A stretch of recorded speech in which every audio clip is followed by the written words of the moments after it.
Hey guys, I'm Alex. I'm making this quick video just to help with the screw pulling technique for assembling Prusa FDM printers. Might apply for the SL1 too, not sure. Anyway, I'm not at all mechanically inclined, and when I was first assembling my MK3s, I was having trouble with the screw pulling technique, and I read a ton of comments on the assembly manuals that weren't very helpful, and a lot of them had confusing instructions, and I was just a little lost. And when I tried searching on YouTube and in Google and whatever else, I didn't find anything. But eventually I figured it out with the help of Prusa chat and some liquid courage. So I figured I could make this quick video to help any other mechanical noobs down the road. So right here I have got a PETG printed X carriage. I use this one because I think it's the hardest one to screw pull correctly because it has these really tough little notches and ridges right here. But anyway, so what you want to do is you're going to take your printed part and you're going to want to screw preferably an MK20 or an MK18. It might be tempting to use the MK40, but do not. It needs to be threaded the entire way down the screw. So once you have your MK20 or MK18, you are going to push the screw into the opposite side you want to push the nut into. So right here for these two notches, I'm going to put it in the opposite back end. And I'm just going to push it as far as it goes, as you can see there. So now your printed part will look something like this. Now I'm going to take my nut and just using my hand, I am going to spin it on top of the nut as far as I can reasonably, just with my fingers. You don't need to do this perfectly, just make sure you got it reasonably down so that the nut is catching the screw.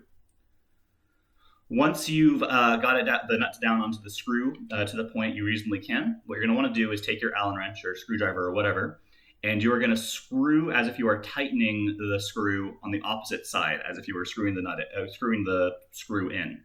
Now what this is going to do is it's going to gently pull in the nut on the opposite side. So just using the opposite end, you are going to keep screwing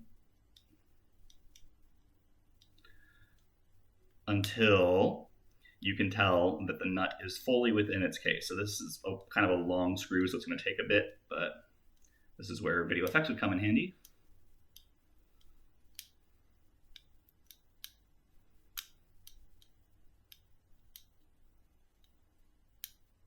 And then once you get to the point where you can feel hand pressure, you're going to want to keep tightening. It might feel a little scary, but just keep going to the point where you can just reasonably tell that it's not going to go in any further. You don't want to force it to the point where you feel like you're going to break the part, but to the point where you feel like you've reasonably gotten past the hand pressure point.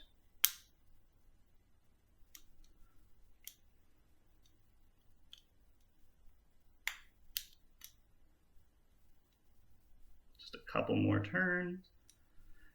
And there you go. So now we can see, it's kind of hard to tell at this angle, but our nut is now fully within the little groove there that's built in. So now this is the part that confused me or scared me. I always thought when I was initially reading the instructions that unscrewing the screw from this side would leave the nut out, but if you tightened it properly, it actually will stay in place. So now what I'm going to do is just simply unscrew the screw from the other side.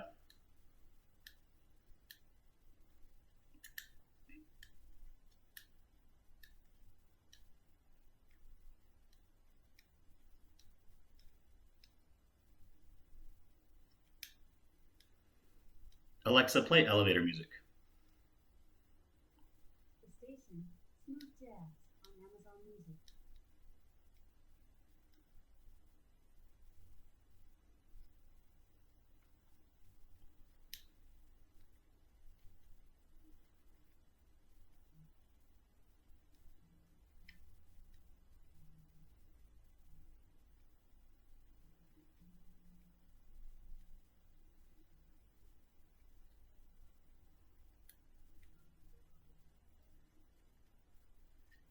And there you go. Sorry that took a second, but now you can see that our nut is fully within its encased area and it's not coming out. Therefore, you can continue with assembly.